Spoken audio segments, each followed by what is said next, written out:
우리 먼저 사도행전 1장 6절부터 11절까지 말씀 같이 한번 읽어보도록 하겠습니다. 사도행전 1장 6절부터 11절입니다. 같이 읽습니다. 그들이 모였을 때에 예수께 여쭈어 이르되 주께서 이스라엘 나라를 회복하심이 이때니까 하니 이르시되 때와 시기는 아버지께서 자기의 권한에 두셨으니 너희가 알 바 아니요 오직 성령이 너희에게 임하시면 너희가 권능을 받고 예루살렘과 온 유대와 사마리아와 땅끝까지 이르러 내 증인이 되리라 하시니라. 이 말씀을 마치시고 그들이 보는 데에 올려져 가시니 구름이 그를 가려 보이지 않게 하더라. 올라가실 때에 제자들이 자세히 하늘을 쳐다보고 있는데 흰옷 입은 두 사람이 그들 곁에 서서 이르되 갈릴리 사람들아 어찌하여 서서 하늘을 쳐다보느냐. 너희 가운데서 하늘로 올려주신 이 예수는 하늘로 하심을 본 그대로 오시리라 하였느니라. 아멘. 예, 오늘도 부활에 관계되는 그런 말씀을 전하도록 하겠습니다. 우리 기독교가 정말 특징적인 것이 부활이죠. 그러니까 이 부활 아무리 강조해도 지나침이 없어요.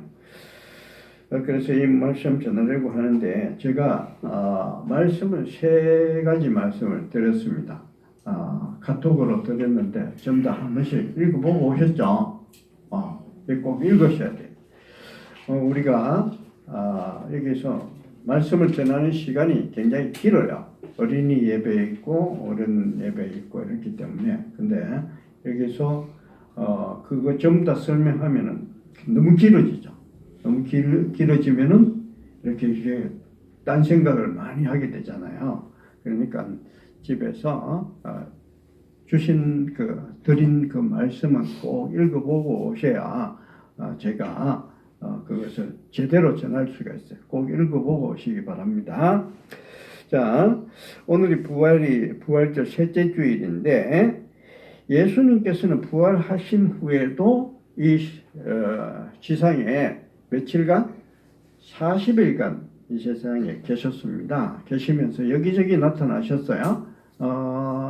고린도전서에 보면은 바울이 그 얘기를 아주 자세하게 얘기를 해줍니다. 누구누구에게 나타났느냐? 우선 게바에게 보이고 그 다음에 12제자 500여 형제에게 그 다음 또 야고보에게 모든 사도에게 그리고 마지막으로 사도 바울에게도 나타나셨다고 그렇게 얘기를 해주셨습니다. 자, 그러면은 예수님이 왜 이렇게 40일 동안이나 계시면서 왜 여기저기 자꾸 나타나셨을까요? 확신을 주기 위해서입니다. 부활하신 것이 확실하다. 그렇게 자꾸 나타나도 사람들이 긴가민가. 예수님이 계속 같이 계시는 게 아니잖아요. 잠시 오셨다가 또 가시잖아요. 그러니까 오실 때는 부활하신 것 같은데 가고 나면은 정말 그랬던가 뭐 이렇게 의심이 들기도 하잖아요. 그러니까 확신을 주기 위해서 그렇게 오신 거예요. 자, 그런데 예수님께서는 또 올라가시면서 성천하시면서 제자들에게 성천하시는 모습도 보여주셨습니다. 모습도 보여주시면서 또 그 천사들을 시켜서 제자들에게 같이 또 얘기를 해줘요. 뭐라고? 내가 올라간 그 모습 그대로 내려오겠다. 그렇게 얘기를 하신 겁니다. 왜 그렇게 하셨는가 하면은 이거 꼭 좀 기억하라고. 내가 반드시 온다. 부활한 내가 하늘로 올라가지만 이 모습 그대로 다시 오니까 너희들 믿음 생활 철저하게 하라는 겁니다. 그러면서 또 거기에는 무슨 뜻이 달려 있는가 하면은 거기에는 지금 내가 부활했다고 해서 내가 하고자 한 모든 것을 다 이룬 게 아니라는 얘기예요. 내가 다시 올 때, 내가 재림해서 다시 올 때, 그때 모든 것이 이루어진다는 거예요. 모든 것이, 그때 예수님이 계획하셨던 모든 것이 이루어지니까, 그때까지 나를 기다려라. 믿음을 잃지 말고 기다려라. 그때가 되면은 내가 모든 것을 다 이루겠다. 이렇게 했습니다. 그러면은, 그때 어떤 일이 일어날까? 어떤 일이 일어날까? 사람들이 잘 모르죠. 하나님께서 우리에게 천국을 얘기해 주시긴 하는데 우리 그 천국에 대해서 잘 몰라요. 성경에도 이 천국에 대해서 자세하게 얘기를 해주지 않습니다. 왜 그렇게 얘기를 왜 그런가 하면은 사도 바울이 이렇게 얘기합니다. 천국에 대해서 얘기를 하는데 번데기가 이렇게 있다가 이게 나중에 부화해가지고 나비가 됩니다. 근데 번데기가 자기가 부화해서 나비가 된 그 모습을 상상할 수 있느냐? 상상하지 못한다는 거예요. 아주 군뱅이 같은 이런 것들이 어떻게 그 참 예쁜 나비가 나비의 생활을 알겠느냐? 못한다는 거예요. 그러니까 지금 내가 얘기를 해줘도 잘 몰라. 이해가 될 수 있는 게 아니라는 거죠. 근데 그렇지만은 성경에서는 잠깐씩 이렇게 얘기를 해줘요. 그게 뭔가 하면은 바로 제가 말씀을 드린 요한계시록 21장에 나오는 말씀입니다. 요한계시록 21장에 그날이 되면 예수님께서 재림해서 오는 그 날이 되면 어떻게 되느냐? 또 내가 새 하늘과 새 땅을 보니 처음 하늘과 처음 땅이 없어졌고 바다도 다시 있지 않더라. 하늘에서 새 하늘과 새 땅이 내려온다는 거예요. 그리고 우리가 살아가던 이 세상은 없어진대요. 그러니까 우리 모호하잖아요. 그럼 우리가 지금 이 땅에 발을 붙이고 살아가고 있는데 새 하늘과 새 땅이 내려온다. 그럼 이 땅을 없어져 버리면 나는 어디로 가냐? 새 하늘과 새 땅이 어떻게 되느냐? 이 모호하잖아요. 몰라요. 우리 상상하기가 참 어려워요. 그런데 새 하늘과 새 땅이 펼쳐진다. 처음 땅은 없어져 버렸다. 사망도 없고 액통도 없다. 이런 발붙이는 이런 세상, 어떤 세상일까?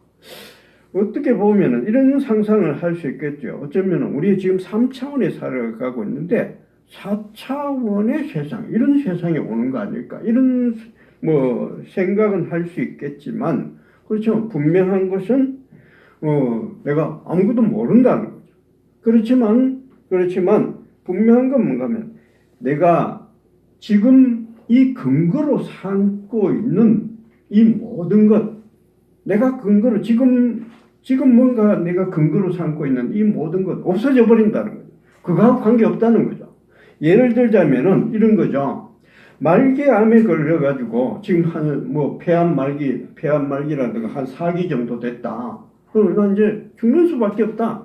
이런 생각을 하고 있을 거 아니에요. 그런데 그런 사람들, 현대의학으로서는 도저히 살아갈 수 있는 확률이 없다. 이렇게 생각하는데 그 세상에 오면은 새 하늘과 새 땅이 오면은 그거 전부 다 사라져 버린다는 거예요. 내가 근거해서 지금 현대의학으로는 도저히 살아갈 수 없다.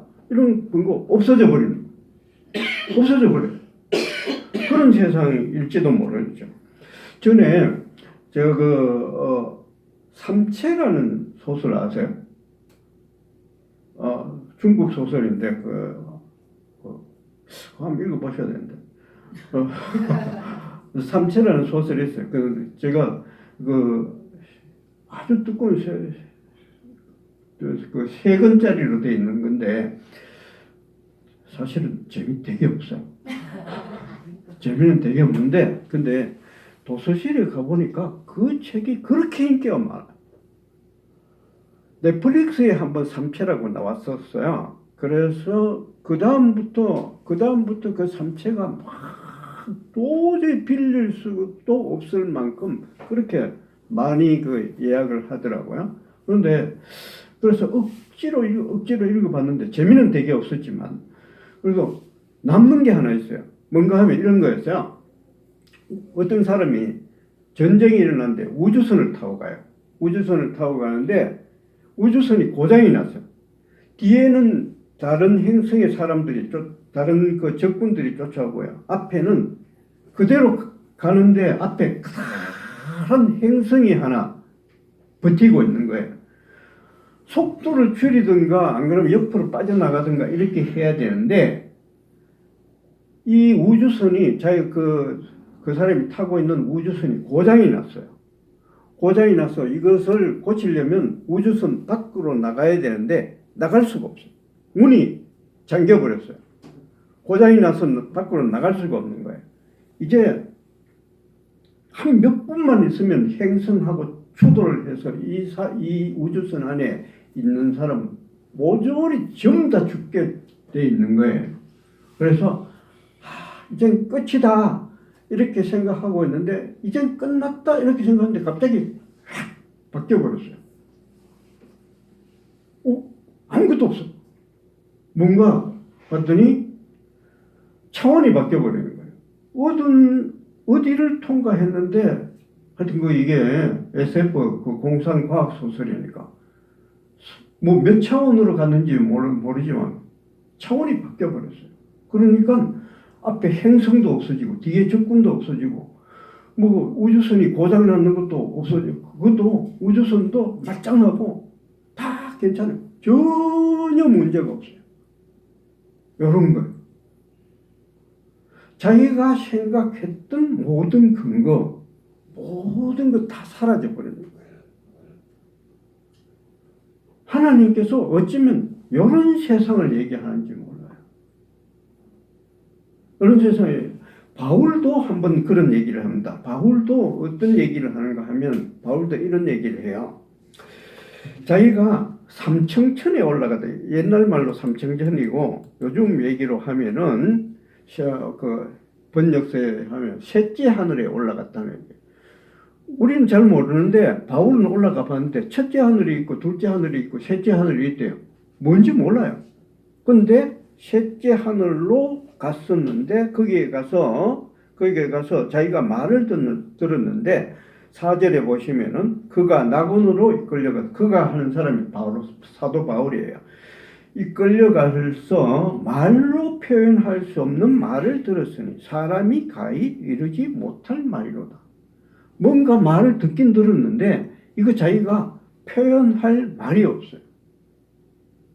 자기가 뭔가 보긴 보고 듣긴 들었는데 이거를 전할 수가 없어요.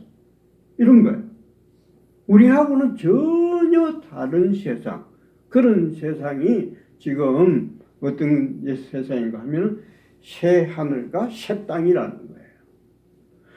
자, 우리 이렇게 얘기를 해도 잘 모르죠. 잘 모르지만 그래도 우리는 좀 나은 편이에요. 근데 옛날 사람들한테는 이 얘기를 할 때 어떻게 얘기를 했는가 하면 이런 식으로 얘기했습니다. 이사야서 11장 6절부터 8절 말씀인데 이거는 이스라엘이 아시리아라는 군대가 막 쳐들어오고 있어요. 어떻게 할 줄을 몰라요. 망하기 직전이에요. 근데 하나님께서 뭐라고 말씀하시는가 하면은 내가 너희한테 보내줄 세상은 이런 세상이다. 어떤 세상? 그때가 되면은 이리가 어린 양과 함께 살고 표범이 어린 염소와 함께 눕고 송아지와 어린 사자와 살찜새의 함께 있어 어린아이에게 끌린다.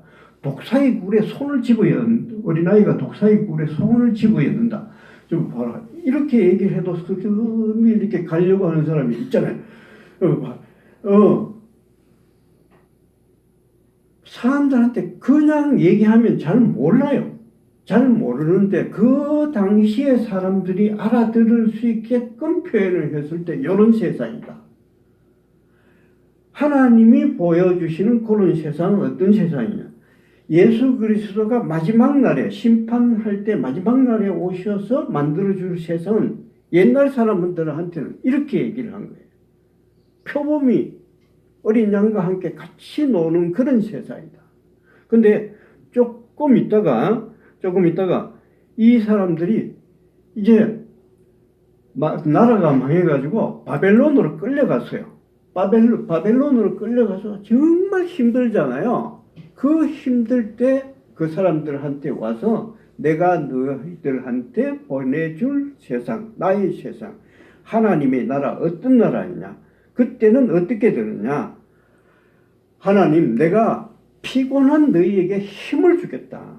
소년이라도 피곤하여 곤비하고 장정이라도 넘어지지만 오직 여호와를 앙망하는 자는 새 힘을 얻는다. 독수리가 날개치며 올라간 같이 다른 박질하여도 곤비하지 않고 걸어가도 피곤하지 않는 그런 세상을 내가 너희한테 주겠다. 이렇게 얘기했어요. 그런 세상이 온다는 거예요. 이런 세상을 꿈꾸라는 겁니다. 예수님께서 부활하시면서 내가 지금 부활했지만 이게 다가 아니라는 거예요. 내가 정말 완전하게 만들 세상은 마지막 날이에요.